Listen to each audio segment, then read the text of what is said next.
राधे राधे। स्वागत है आपका मेरे चैनल पर। पत्नी चाहती है कि पति अपने माता पिता को छोड़ दे, और अगर पति उसकी ये शर्त नहीं मानता है तो उसे अलग अलग तरीके से टॉर्चर करती है, मेंटल क्रूएलिटी करती है उसके साथ, और तलाक देने की धमकी भी देती है। इसके अलावा एक और पॉइंट है कि क्या हो जब पत्नी अपने पति की संपत्ति पर नजर गड़ा ले। कोई भी संपत्ति जो पति के नाम पर है या फिर इन लॉज के नाम पर है, पत्नी चाहती है कि वो संपत्ति उसके नाम कर दे। तो क्या ऐसे में पति को शॉक नहीं लगेगा? उसका मेंटल बैलेंस इम्बैलेंस नहीं हो जाएगा? और इस तरीके की अपनी शर्तों को, अपनी डिमांड्स को पूरा करवाने के लिए पत्नी पति के साथ मैरिटल रिलेशन ही खत्म कर दे।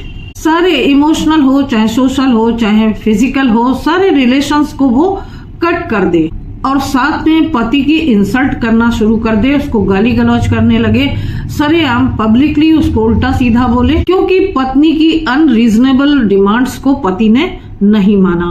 और इसके साथ ही पति ने जब पत्नी की बात नहीं मानी तो उल्टे उसको धमकी कि मैं तुम्हारे ऊपर झूठे केस करके तुम्हें और तुम्हारे परिवार वालों को फंसा दूंगी। साथ ही जो माइनर बच्चे हैं उनको सिखाना, पढ़ाना, अपने पिता से उनको दूर करना, उनको ऐसा उल्टी सीधी पट्टी पढ़ाना ताकि बच्चे पिता से नफरत करने लगें और उसके पास भी ना जाएं, और साथ ही मायके चले जाने पर बार बार बुलाने के बावजूद ना आना, और ये सिलसिला लगातार चलता रहे।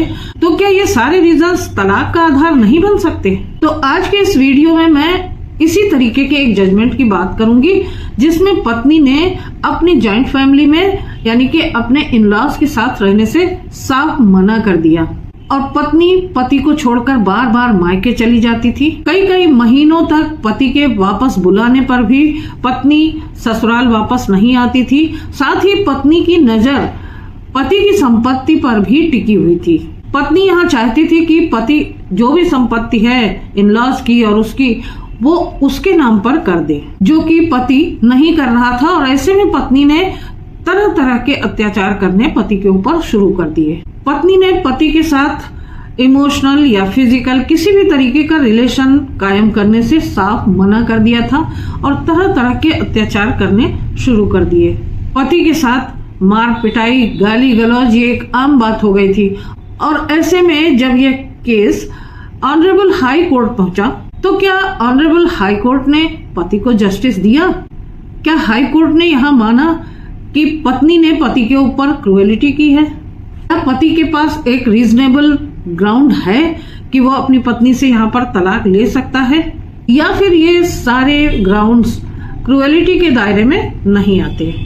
तो आज के इस वीडियो में हम इसी पर बात करेंगे कि क्या ये सारे ग्राउंड्स पति को डिवोर्स के लिए, पति के ऊपर पत्नी की मेंटल क्रूएलिटी के लिए डिवोर्स का ग्राउंड बन सकते हैं या फिर नहीं बन सकते। वीडियो को आपको अंत तक जरूर देखना है। वीडियो को शुरू करूं इससे पहले आपसे रिक्वेस्ट है, अगर आपने मेरे चैनल को अभी तक सब्सक्राइब ना किया हो तो प्लीज सब्सक्राइब कर लीजिए, और बेल बटन को प्रेस करना बिल्कुल मत भूलिएगा, ताकि ऐसे ही इम्पोर्टेंट इंफॉर्मेशन और टॉपिक्स आप तक पहुंचे सबसे पहले।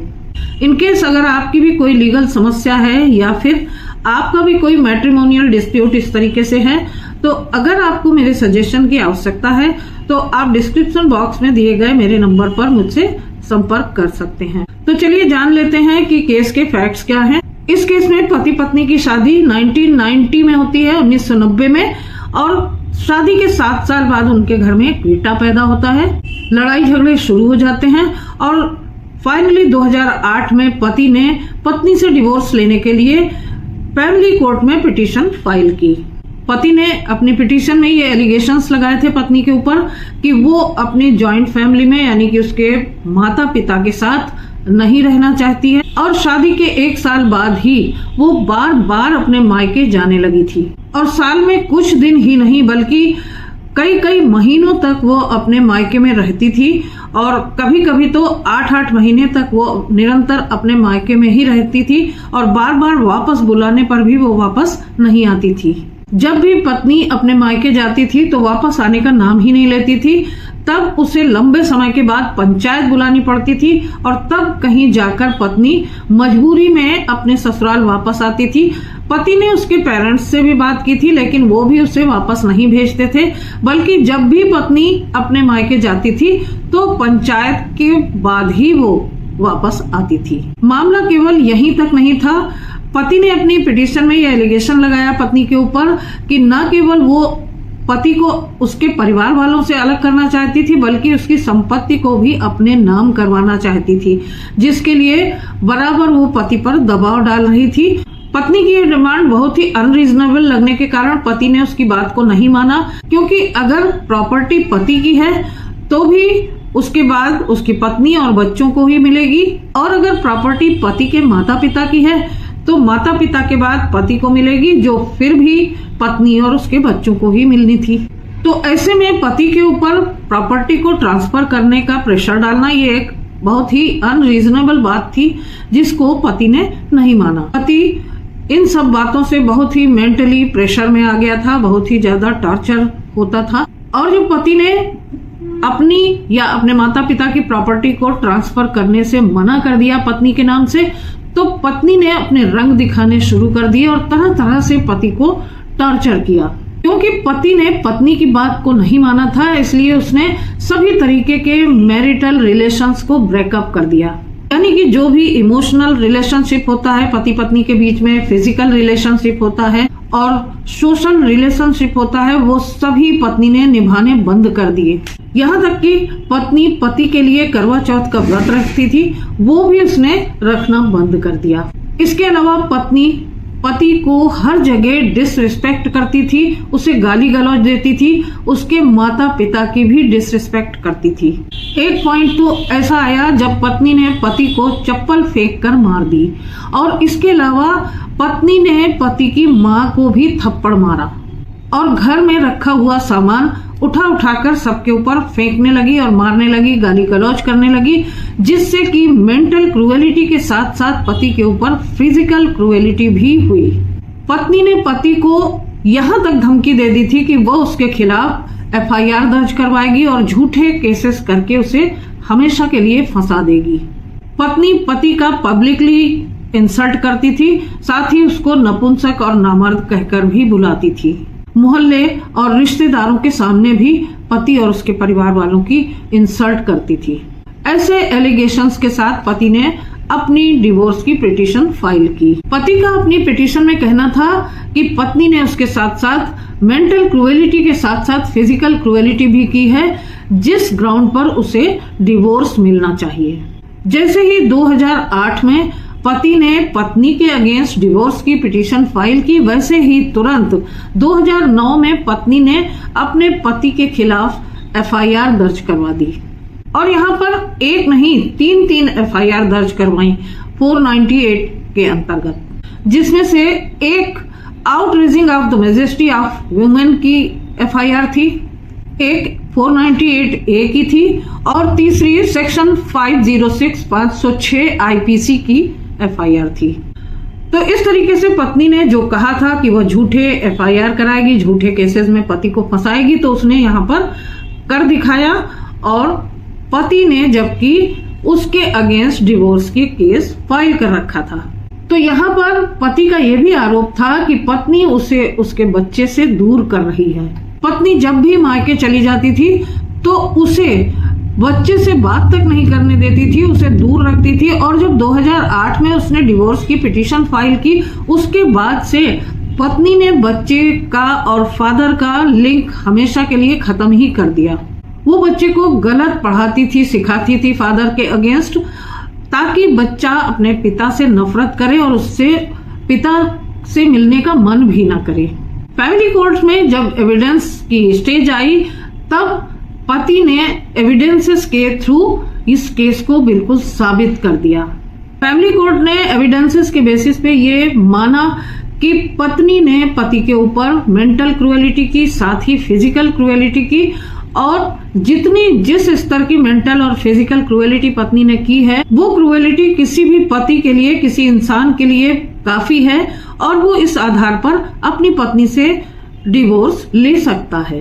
इसके बाद पत्नी के द्वारा फैमिली कोर्ट के इस ऑर्डर को हाई कोर्ट में चैलेंज किया गया। हाई कोर्ट के सामने पत्नी का कहना था कि पति के घर वाले और पति उससे दहेज की मांग करते थे, और दहेज की मांग के कारण उसके ऊपर अत्याचार करते थे, उसके साथ मारपीट करते थे। यानी कि पति ने जो भी आरोप लगाए थे उसके उलट जाके पति के परिवार के ऊपर और पति के ऊपर आरोप लगा दिए। और साथ ही ये भी कहा कि 5 लाख रुपए की डिमांड करते थे पति और उसके परिवार वाले, वो भी घर बनाने के लिए, और पैसे न देने पर उसके साथ मारपीट करते थे, अत्याचार करते थे।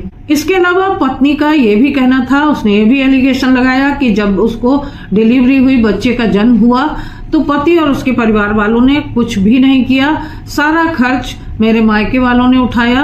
और इस तरीके से पति ने पत्नी को और उसके बच्चे को मेंटेन नहीं किया।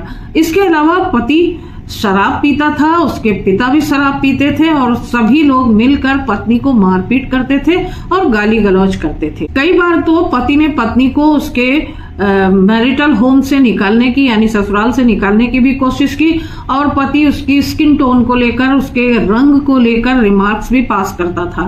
और यहाँ पर पत्नी का कहना था कि उसने जो भी आरोप पति और उसके परिवार वालों के ऊपर लगाए हैं वो सभी जेन्युइन है और इसमें तनिक भी झूठ नहीं है। पत्नी ने अपने पिटीशन में ये भी एलिगेशन लगाया पति और उसके परिवार वालों के ऊपर कि 2008 में उसके पति, सास, ससुर, जेठ, जेठानी सभी उसके कमरे में घुसे और कमरे में घुसकर सभी ने उसके साथ गाली गलौज, मारपीट की और उसके साथ छेड़छाड़ की। पत्नी ने ये आरोप लगाया कि 2009 में एक बार उसके कपड़े फाड़ दिए गए और उसकी बेइज्जती की गई, और तब भी पत्नी के साथ मारपिटाई की गई। और इन सारे इंसिडेंट्स की उसने FIR भी की और पंचायत में भी उस बात को उठाया था। और अंत में पत्नी ने 156(3) के तहत मजिस्ट्रेट के सामने अपनी प्राइवेट कंप्लेंट दी, तब जाकर पति और उसके परिवार वालों के खिलाफ FIR दर्ज हुई। लेन देन को लेकर पत्नी ने यह आरोप लगाया कि पति और उसके माता पिता को मेरे माता पिता ने 5 लाख रुपए उधार दिए थे, जिन्हें लौटाने की बात करने पर पति उसको मारता था, मारने की धमकी देता था और घर से निकालने की धमकी देता था। तो चलिए अब जानते हैं कि हाई कोर्ट ने इन सब आरोपों पर अपने क्या पॉइंट्स दिए, क्या ऑब्जर्वेशन दी। हाई कोर्ट का कहना था कि मेंटल क्रूएलिटी को किसी भी स्ट्रेट जैकेट फार्मूले में नहीं डाला जा सकता, ये केस के फैक्ट्स और सर्कमस्टेंसेस पर डिपेंड करता है। हाई कोर्ट का यहाँ पर मानना था कि लगातार अगर मैरिटल इंटीमेसी से इनकार किया जाए, यानी कि पति पत्नी के बीच में जो रिलेशनशिप होना चाहिए, चाहे वो इमोशनल हो, चाहे फिजिकल हो या सोशल हो, तो इस तरीके से अगर मैरिटल इंटीमेसी से पत्नी के द्वारा इनकार किया जाता है तो वो मेंटल क्रूएलिटी के दायरे में आती है। और इसी तरीके से अगर पत्नी पति के अगेंस्ट अब्यूसिव कंडक्ट करती है, तरह तरह से गाली गलौज करती है, उसकी इंसल्ट करती है, सब दूसरे लोगों के सामने उसको गलत सलत नामों से बुलाती है, तो ये भी पत्नी के द्वारा मेंटल क्रूएलिटी के दायरे में आता है।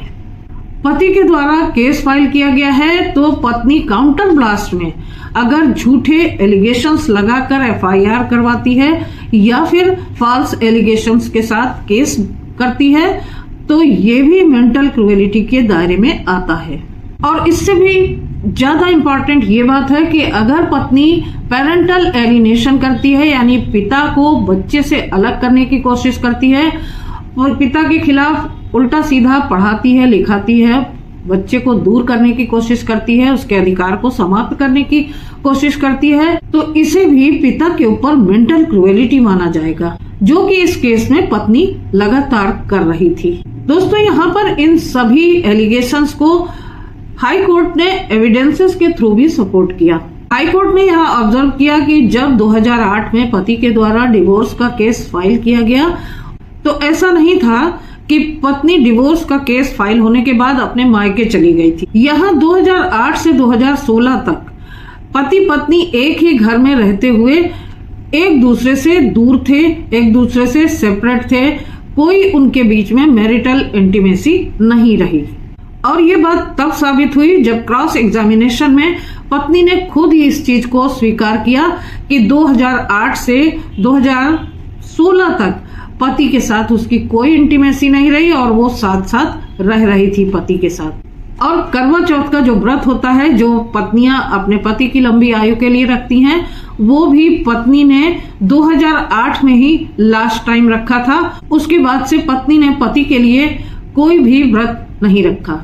हाई कोर्ट का यहाँ पर कहना था कि मैरिटल इंटीमेसी मैरिज की फाउंडेशन होती है, यानी कि पति और पत्नी के बीच में सेक्सुअल रिलेशनशिप होना मैरिज की फाउंडेशन है और बिना किसी बात के इससे इनकार करना पति के साथ बहुत बड़ी मेंटल क्रूएलिटी है। यहाँ हाई कोर्ट ने एक बात और ऑब्जर्व की कि जब पति ने 2008 में पत्नी के अगेंस्ट डिवोर्स का केस फाइल किया, तभी काउंटर ब्लास्ट में पत्नी ने पति और उसके परिवार वालों के खिलाफ 3 FIR दर्ज करवा दी, जो कि ऑन रिकॉर्ड डॉक्यूमेंट्स के द्वारा प्रूव्ड है।